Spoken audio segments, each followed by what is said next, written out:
Live from Factory Underground Radio. It's Scriptly Adapted with Quixote and Kate. You're on.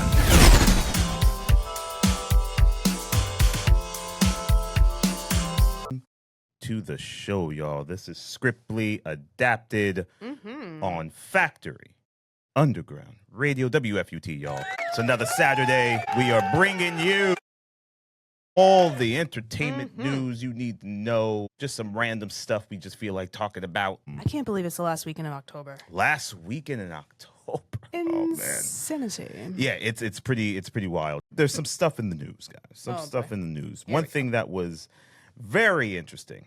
Let me see if I can find it. I don't know if you saw this, Kate, but Tell me. it's not looking good for sports and sports gambling. Yeah, I did see that. Not looking good. Let me see. Some decent.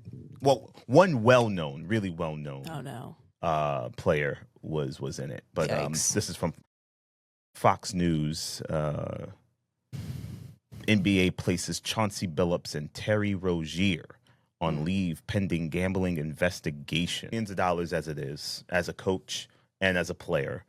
There is no reason to now take bets that are illegal only for it to come back to you. You're going to get found out. That's the thing. You may have a good run for a few years. Even you might get a run for a few years, maybe a few months. You may get some money in your account or whatever and see the, see the earnings that you've gotten. But they're going to get you. A friend of mine who I went to high school with, we weren't in the same class, but our high school was so small that we inevitably knew each other, and we were in extracurricular activities together. She is an actor in her own right. She has gone out to LA. She's been out there for years. We interviewed her actually on an episode of Scriptly Adapted a few years ago. Her name is Anita Kalathara, and she has gotten a recurring role as Dr. Kavita Mohanty on Grey's Anatomy. Give it up for her. Yeah. Anita has been doing her thing. Yeah. In this acting game. And I saw the clip that she was in. Yeah. She was, like Kate said, natural. She was natural. And, to get a recurring role obviously means that, you'll be on a few episodes here and there.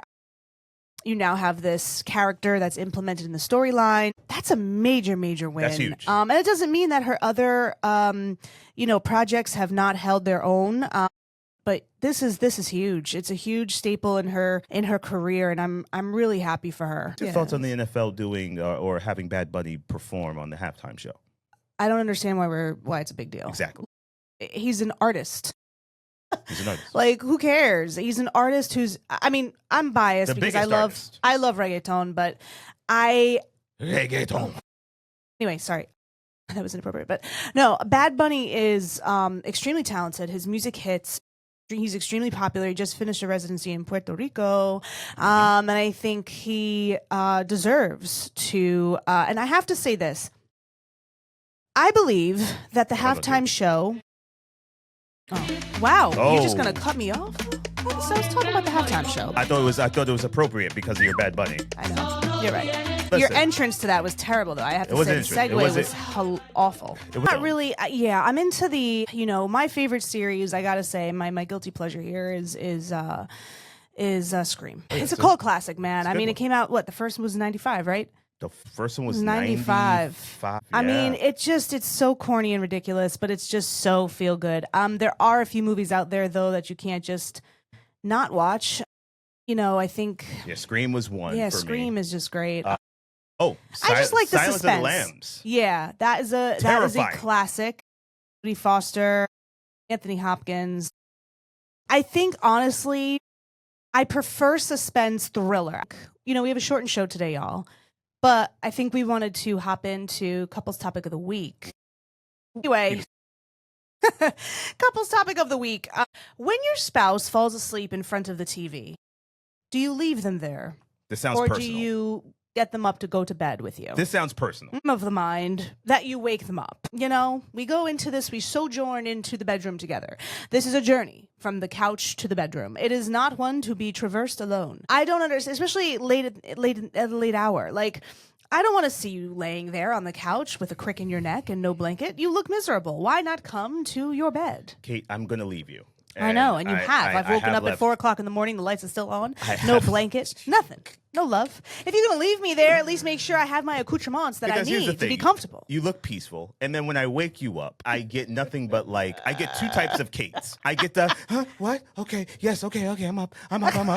Or I get the, why are you waking me up like that? Why are you waking me up? Well, I don't understand. Why are you waking me up like that? You sucker punch my left tricep. What am I supposed to say? But welcome to the Legends and Icons portion of the show where we bring you or highlight an artist and their works. And we're continuing with the Quentin Tarantino craze.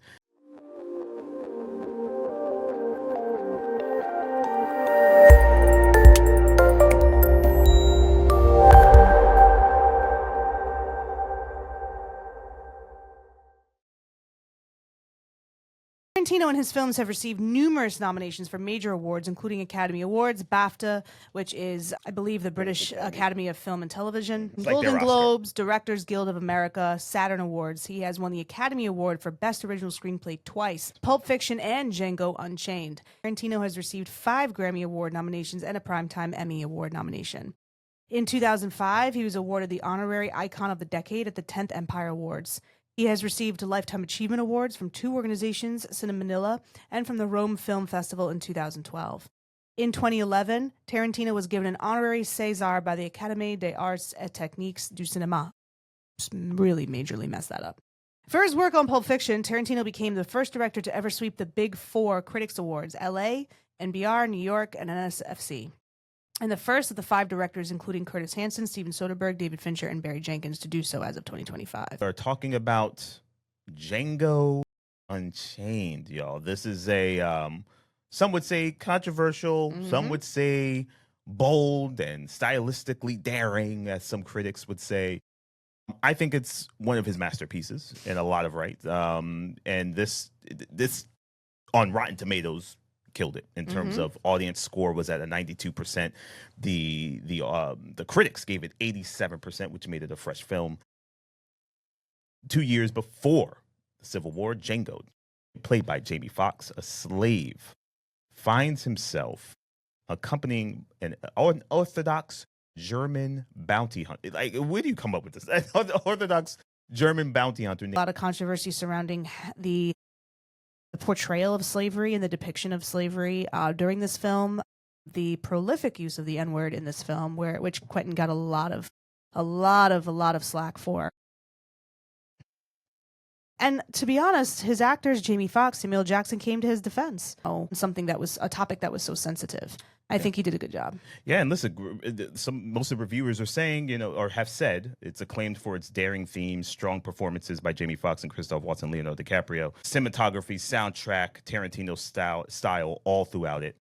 Faced the criticism, like Kate said, for the violence, pacing, and tonal issues, and some of the racial slurs and graphic slavery depictions.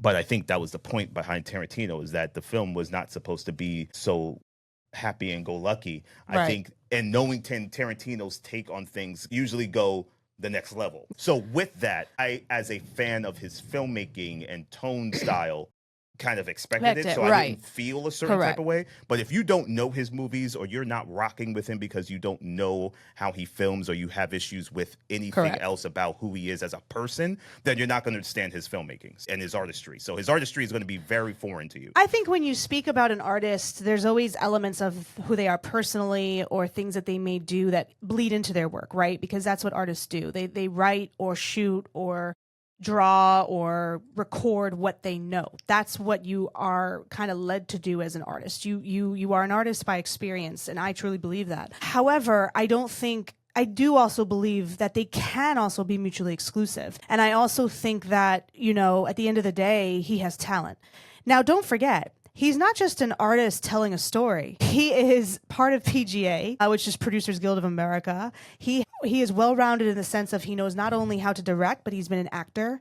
He probably knows how to edit. He knows all these different aspects that go into filmmaking. So when you look at someone like Quentin Tarantino, even though you may not agree with his style of filmmaking or his films, we have to look at the overarching talent that he is in the industry. And I think that's where he gets his respect. Artist highlight, which was No Doubt last week. And check out our new artist highlight next week.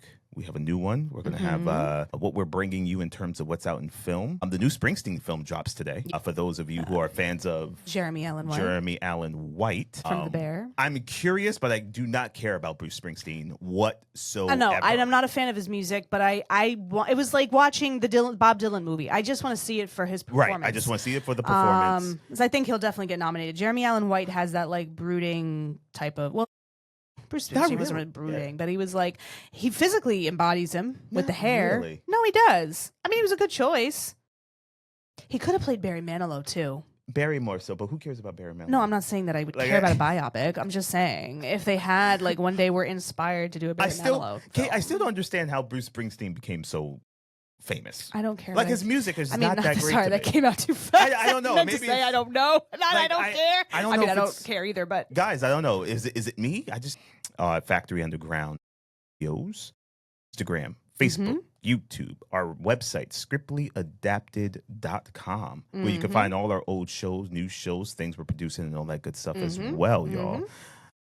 Kate, any last words? No, just toodles. As I say every week. Toodles, guys. Until next time. Bye. Thank you for joining us. We leave you with a little Evelyn Champagne King, Love Come Down. You were just listening to Scriptly Adapted on Factory Underground Radio and Live 365. Follow us on Instagram, Facebook, and YouTube at Scriptly Adapted.